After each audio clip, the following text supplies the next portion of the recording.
Seguimos hablando de nosotras, de las mujeres y de las inequidades, las desigualdades que afrontamos en nuestro país. Todas ocupamos lugares distintos en nuestros trabajos, todas hacemos nuestro aporte.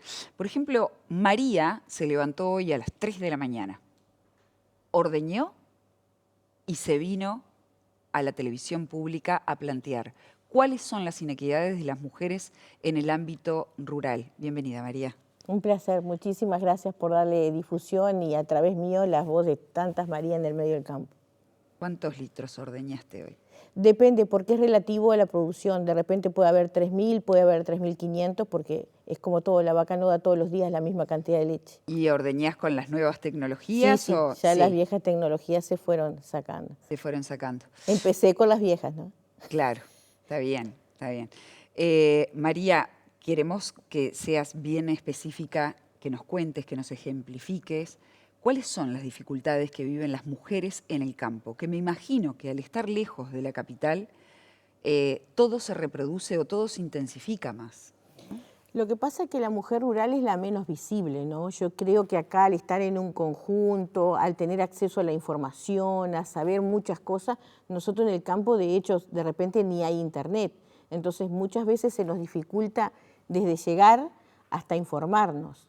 Por eso es que tenemos que hacer tanta repercusión y por eso nosotros venimos a Montevideo y nos hacemos presentes. En mi caso yo integro el Consejo Salario del Grupo 22, que es amplio, ganadería, agricultura y actividades conexas, y siempre cuento la anécdota cuando yo llegué al Consejo Salario. Lo primero que se pasaron es decir, no estamos esperando al hombre que viene en representación de los trabajadores.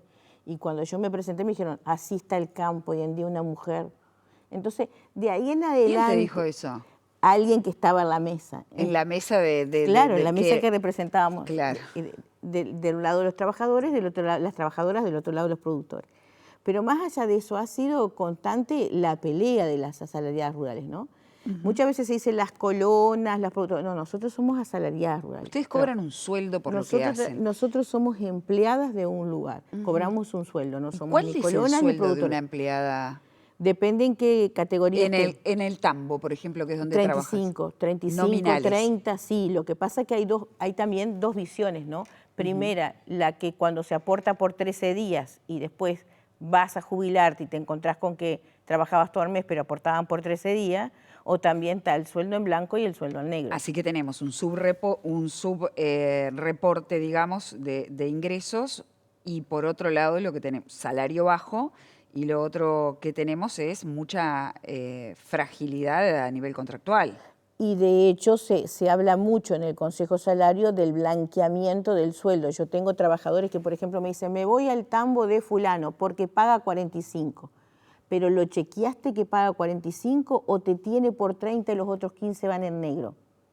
¿Entendés? Y eso es lo que pasa. No es el general, pero sigue pasando. Sigue pasando y el trabajador recién cuando se va a jubilar, nos pasó en Paso de los Toros, cuando un trabajador vino y me dijo, tengo 56, pero tengo que trabajar hasta los 80 porque siempre me aportaron por 13 días. Entonces, muchas veces somos nosotros mismos los que seguimos confiando en la palabra, porque nos enseñaron nuestros padres que la palabra tiene un valor. Bueno, Y tampoco capaz que seguimos tienen creyendo muchas en eso. probabilidades de conseguir otro trabajo si no aceptan esas condiciones. ¿Cómo es? También está eso, que de repente el miedo a la denuncia o el miedo también a que dentro de ese establecimiento vive mi hijo, vive mi hija y que también trabajan ahí, genera un vínculo. Y cortar ese vínculo, los que somos papá, sabemos muy bien que es difícil porque perjudico a mi hijo también. Es lo mismo que el reclamo. El reclamo se genera en el campo y después uno habla con el otro y ya queda mal visto, porque entonces la recomendación, ¿dónde está? Entonces, muchos de esos tabú que tenemos nosotros, de esos miedos que seguimos acarreando al día de hoy, son los que tenemos que romper. Y ni te digo las mujeres que damos por sentado porque venimos, si hay machismo acá, imagínate en el campo. Pero a ver, ¿qué es lo que te pasa? A ver, si esta noche, nosotros hemos ido a denunciar una comisaría y un comisario decirnos, pero te pegó un ojo, pero tenés el otro.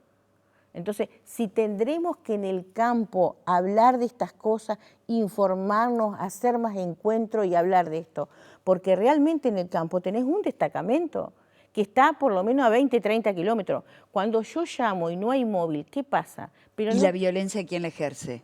Ahí. ahí puede ser ¿El cualquiera. propietario, por ejemplo, del El propietario no establecimiento? te va a pegar, el que te pega es tu marido. Entonces, realmente, cuando vos decís acá en Montevideo, yo decía, grito y está mi vecino, pero ¿qué pasa cuando mi vecino está a 25 kilómetros? ¿Quién me va a escuchar? ¿Cuáles son los mecanismos y los medios y la visibilidad de esa mujer? ¿Dónde está? ¿Por qué no fue? ¿Por qué no pudo? ¿Y si no tenía ni para un boleto?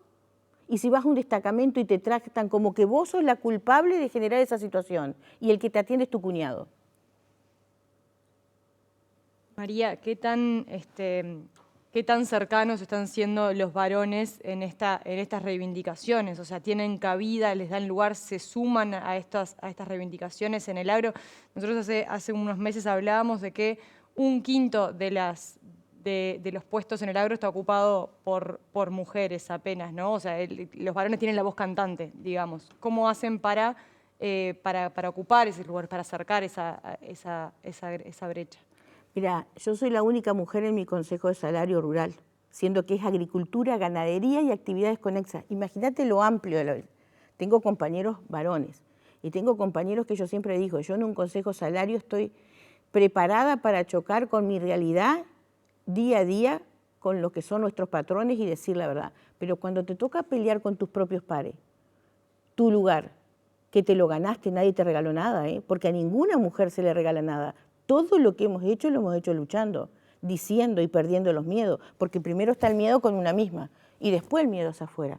Entonces, si tendremos cosas para hacer en el campo que no se visibiliza, si realmente hay distancias, hay situaciones, entonces realmente esta pelea de ocupar lugares, de decir las cosas que pensamos, de tomar nota de lo que pasa, es una realidad que hay que verla, que hay que conversarla, que hay que difundirla, porque yo no gano nada firmando un acta en un consejo de salario y esa acta después de repente para la difusión de esa acta me lleva meses.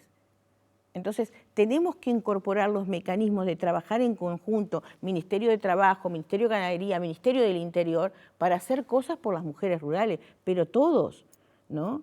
Todos, porque si el Ministerio del Interior tiene un departamento que es la BEPRA, que se ocupa de un abigeato, yo necesito que se ocupe de esa mujer que está en el campo, que también me la están matando. Eso no está pasando hoy, está faltando esa llegada al interior profundo. Yo creo que hay que hablar, hay muchísimo para hablar y creo que un primer paso es esto. Yo creo que en todos los organismos hay gente que quiere hacer cosas. El tema es cómo llegamos a gente que quiere hacer cosas. Es como siempre decimos, hay que buscar la beta. Nosotros, por ejemplo, hablamos con Zuli Zabaleta y nos pareció, súper abierta. De hecho, va mañana a dar una charla, porque nosotros no tenemos nada formal ni estructurado. Es una charla a escuchar las mujeres rurales. Y tuvimos la puerta abierta de hablar con ella y decirnos, vengan, díganos qué es lo que precisan, que después para las adentro el Ministerio del Interior tiene que hacer un trabajo. Yo creo que sí. Yo creo que hay que hacer un gran trabajo y creo que ese departamento, que justamente es policía rural, tiene que involucrarse. No hay nada específico para género de la policía rural. Yo creo que no hay específico y no hay realidades. Y lo otro que tomás la realidad hablando con nosotras. Claro, y por un lado tenés el Ministerio del Interior en la recepción de la denuncia y cómo recibe la denuncia. Tú decías, bueno, voy a hacer la denuncia hacia mi marido y me atiende mi cuñado, ¿no? Esa cercanía es compleja. Desde las organizaciones feministas y también desde el PIT-CNT se está pidiendo que haya juzgados especializados en género en cada departamento. Ustedes, en el caso de Florida, ¿cuán distantes están de esa realidad?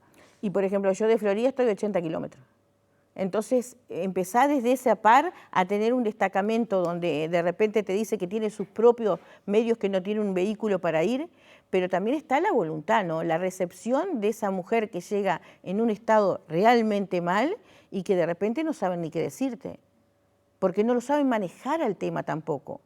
Entonces, vos tenés que ver que en ese destacamento haya una mujer que esté preparada para recibir lo que va a recibir, más allá que esté sensible a estos temas, ¿no? Porque si no, es un momento muy difícil y muy complejo. Es complejo acá y manejar, imagínate en el campo, donde les cuesta hablar.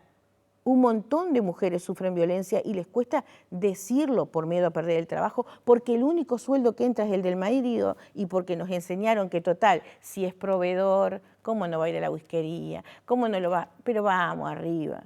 Entonces, en eso nos criamos. Me crié, no es que nos criamos, me crié viviendo eso. Total, hay que aguantarle alguna bobada, siempre alguna cosita va a tener. Y si llega borracho, bueno, ponete para el costado y tapate y hace de cuenta que no pasó nada.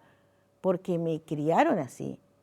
Después empecé a ver que no era normal, no es normal que un capataz te pegue una palmada en la cola y que te diga, para ascender tenés que pasar por cierta oficina. Entonces, todas esas realidades son muy diferentes. Acá están todas juntas, acá se defienden en conjunto. Acá tenés organismo, golpeas una puerta y sabes dónde ir. Acá en Montevideo. ¿Y en el campo? ¿Cuál es el vínculo entre la Unión Nacional de Asalariados, Trabajadores Rurales y Afines, el sindicato que integras, y el PIT-CNT? Es el sindicato madre, ¿no, verdad? Nosotros integramos el sindicato madre. Nosotros, de hecho, nos invitan a algunas actividades, nosotros de repente por distancia, por complejo, por lo económico no venimos, pero no nos hemos reunido últimamente, ¿no? Hay que hacer un vínculo más directo, hay que visibilizar. Con la que tenemos más vínculo de llamar, y esos son con algunos sindicatos como AEBU, donde se hacen las reuniones y nos prestan los locales, como Carolina, que está en contacto con nosotros por teléfono y si pasa algo nos deriva a quién tenemos que llamar o cómo hacer. Pero tendríamos que tener realmente encuentros más cercanos de esto. Ojo que estos encuentros los programamos nosotras, los hacemos nosotras y salen de nosotras, ¿no? Las mujeres se juntan y dicen en el medio del campo necesito ser oída, necesito que se ocupen de mí. La consigna del PIT-CNT este año del 8M fue una marcha antiimperialista. ¿Te sentiste identificada con esa consigna? A ver, yo creo que el PIT-CNT cuando larga consignas como PIT-CNT es la central. Yo le daría un valor agregado a la consigna del PIT-CNT. Las mujeres rurales estamos presentes, las mujeres rurales, la visibilización de esa mujer rural. De hecho, nosotras fuimos invitadas al departamento de género del PIT-CNT y no hemos podido venir. Es decir, no cuaja, ¿por qué? Porque nosotros, quizás también es como escuchaba Carolina, mucho pasa por nosotras mismas, pero cuando no estás en zafra, cuando no estás trabajando, cuando no tenés el problema de los chiquilines, ¿con quién los dejás? Y cuando no encima tenés el problema de las distancias, ¿no? Que te coordine un ómnibus con el otro para salir de allá afuera. Y el costo de la distancia. El costo de la distancia y cuando es como siempre decimos, acá llamás un taxi, allá cuando crece el arroyo, ¿a dónde va? ¿Y hay antisindicalismo dentro del campo? Me imagino que sí, pero el tema es cómo se expresa. Y son muy sutiles. A Hay que ver. saberlo determinar, ¿no? Porque, por ejemplo, es la clásica de yo acá no echo a nadie, ¿no? Yo acá no echo a nadie. Claro, no lo echaste, pero le hiciste toda la calecita de cambiarlo de sector, de cortarle la luz, porque la luz siempre está en la casa del patrón, no en donde nosotros vivimos, de cortarle la luz, de buscar la vuelta, hasta que el trabajador se termina cansando. ¿Por qué los juicios laborales el trabajador rural no los sigue? Porque se cansa. Se cansa en el medio de un juicio y de repente si eran 3.50 va a cobrar 50 igual, pero se terminó el tema. Porque se terminó el tema. Porque se cansa de ese agotamiento de ir, volver, porque estamos a grandes distancias. No es tan fácil para nosotros las cosas. No es tan lógico, como te dicen, pero por lógica yo iría y haría. Sí, por lógica. Y por lógica cuando no tenés plata para un boleto o cuando dependés económicamente de tu marido que cobre el sueldo. Nosotros teníamos un establecimiento rural en Canelones, que bien lo identifican en la Ruta 63, donde el patrón le pagaba el sueldo al marido. Ella no figuraba, era colaboradora. Y que el marido le diera una parte a ella. Porque él era el ¿Y en qué principal. siglo fue eso? Hace 2 años atrás. María, vos decías hace un rato, bueno, el gobierno está preocupado por el abigeato y están matando a las mujeres en el agro. También hace unos meses estuvo acá Paula Florit, directora del departamento, el Plan Nacional de Género, de que depende de Agricultura. ¿Qué aporte ha hecho ese Plan Nacional de Género, si es que lo ha hecho hasta ahora? Vos sabés que sí, es el único ministerio involucrado directamente y hubo un encuentro de asalariadas rurales en Salto que fue programado, visibilizado, sensibilizado y apoyado por ellos, y ahora en el segundo en Durazno ya están llegando mañana a las 2 de la tarde a tomar nota de todo lo que las asalariadas proponen. Con ellas nos hemos sentido a la par, no es que tejopeen que voy, después no voy, como me hacen todos, que sí, por compromiso. No, no, no. Yo no necesito un compromiso, no necesito un compromiso político, necesito una realidad.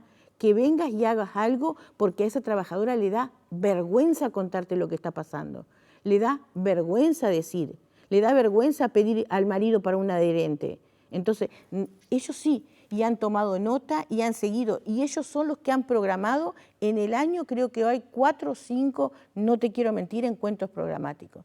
Y ellos sí lo elevan al ministro de Ganadería, de hecho el viceministro acompaña, entonces nos hemos sentido a la par y nos entienden como mujeres, ¿no?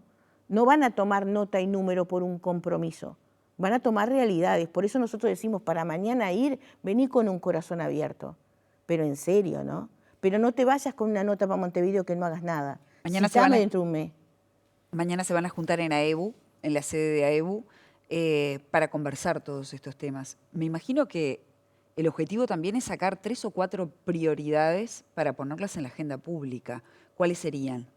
Para ponerlo en la agenda pública también Basuli, que es la primera que le vamos a decir, esa capacitación que tiene que haber de esa policía rural, que creo que ya la está haciendo, pero intensificarlo. Y segundo, crear espacios donde las mujeres puedan hablar y crear mecanismos a partir del Ministerio de Trabajo que también se involucren directamente cuando va un inspector que te inspecciona el techo, el piso, si se llueve o no, que haya esa perspectiva de género ahí también metida. Porque si la tenemos en el Consejo Salario, también la queremos tener en la realidad, ¿no? Te agradezco mucho. Es muy valioso el testimonio que diste hoy. Te agradezco por eso. De nada. Y lo que precisen, acá estamos, pero siempre diciendo la verdad como me enseñaron de chica. Un gusto, se nota. Nos vamos a una breve pausa.